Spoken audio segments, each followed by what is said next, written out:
Moving on, when the Arab Spring took hold in North Africa and the Middle East, all countries affected shared three common characteristics. Their populations were young, unemployed, and unequal. South Africa has the highest youth unemployment record in Africa, and certainly among some of the highest in the world. Majority young population and increasing levels of inequality. CNBC Africa's Karabole Tlatla spoke to Adrian Saville, CEO of Canon Asset Managers, about how President Ramaphosa can turn policy into action. We had the president holding a job summit, an investment summit, and all kinds of summits leading up to his new administration.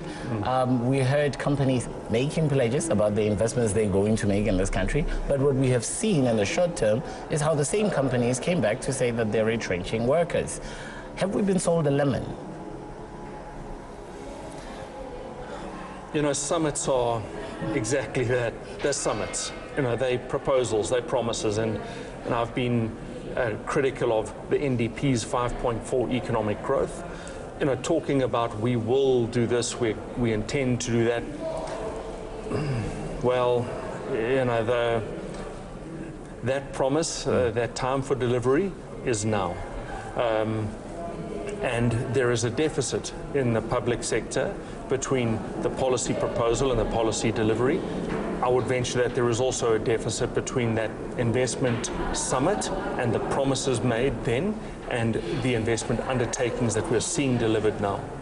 When you look at youth unemployment in South Africa and the fact that we still are not putting money into absorptive industries, as you had said, does it worry you, this ticking time bomb? Do you think this could be a potential Arab Spring? Do you think it could lead to our undoing? I mean, I feel like we need all hands on deck, and I don't necessarily feel like the powers that be realize where we are right now, or the potential for this bust. You know, I want to say I don't want to be dramatic. I don't want to be dramatic. But I think that the points that you raise, the issues that you flag, have all got red flags waving over them.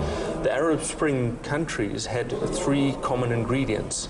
The populations were young, unemployed, and unequal. South Africa is young, unemployed, and unequal. Median age is 25, unemployment rate sits at 27%, youth unemployment sits at 55%, and the Gini coefficient scores us as one of the most unequal societies in the world. There are your ingredients. Now, if you are in charge of this country, I'm not sure how you go to bed at night without worrying deeply about these. And that's, you know, my earlier point about what's the strategy. And I think if we got 10 South Africans into the room from all different walks of life and we ask them, what's the strategy?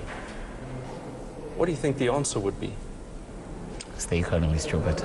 We must grow the economy. Yeah. That's the only way it can insulate all of us. Adrian, if you had, I mean, the president will always have the mandate. He has 5 years. We don't know how much of that he will enjoy in peace. But if you had 3 tips of what he needs to do right now, so not the 12,500 words that we heard him read last week, there's no need for all of that.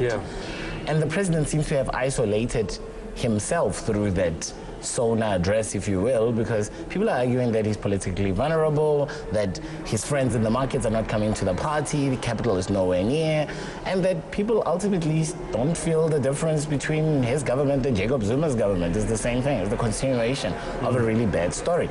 So how does he turn this around? If you could give him 3 tips. I would venture that, okay, so 3 tips. Tip 1, make some arrests. That Shamila Batoli, I think Shamila Batoli is, that's the place to look. That if you want evidence that things are getting done, that is the institution to look to. So prosecutions. Prosecutions. Second, you can't do this alone. Pull business close, and you can't really give directives, but you know, if business doesn't get over itself, the public sector can't do this on its own. This has to be a public-private collaboration. So pull business close and get that buy-in and get the talk into action and delivery. The third is South Africa remains competitive and sophisticated, especially relative to the neighborhood. We sit embedded in the second fastest growing region in the world over the last 15 years. Find this neighborhood, connect with this neighborhood, and use that as a powerful lever to achieve the transformative growth, you know, that we sit on the cusp of, but not talk, action. We need all voices aboard.